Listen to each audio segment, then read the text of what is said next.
গুঞ্জন উস্কে দিলেন চিত্রনায়িকা শবনম ইয়াসমিন বুবলি। পাসপোর্ট দেখিয়ে সাংবাদিকদের সামনে ভক্তদের কি বোঝাতে চাচ্ছেন তিনি?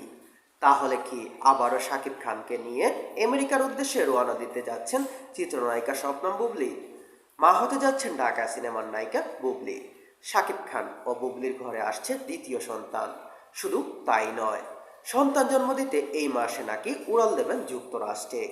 চলমান এমন গুঞ্জনের মধ্যেই বিদেশ যাত্রা নিয়ে রহস্য আরও উস্কে দিলেন নায়িকা নিজেই। রাজধানীর একটি শপিং কমপ্লেক্সে ব্র্যান্ড গোল্ড ওপেনিংয়ে অনুষ্ঠানে হাজির হয়ে সাংবাদিকদের সামনে নিজের পাসপোর্ট দেখান তিনি। সেখানে তিনি তার আর শাকিব খানকে নিয়ে কথা বলেন। সেখানে তিনি একটা ব্যাপার স্পষ্ট করেন, তাকে প্রেগন্যান্সি অবস্থা নিয়ে প্রশ্ন করায় তিনি সঠিক কোনো উত্তর দেননি। বিদেশ যাত্রার প্রসঙ্গে কোনো স্পষ্ট উত্তর না দিলে অনুষ্ঠানে উপস্থিতি সবার সামনে নিজের পাসপোর্ট দেখান বুবলি। এমন সময় তিনি বলেন, এটা হচ্ছে আমার জীবনের গুরুত্বপূর্ণ পাসপোর্ট, যেটা আজই হাতে পেয়েছি। ভালোবাসা দিবস নিয়ে জানতে চাইলে বুবলি বলেন, ভ্যালেন্টাইন্স ডে মানে আমার কাছে প্রিয় মানুষগুলো, সবার ভালোবাসা নিয়ে প্রতিদিন আমি ভালোবাসা দিবসের মতো কাটাতে ভালোবাসা দিবসের মতো করে কাটাতে চাই। তবে ভালোবাসা দিবসে স্পেশাল প্ল্যান তো অবশ্যই রয়েছে।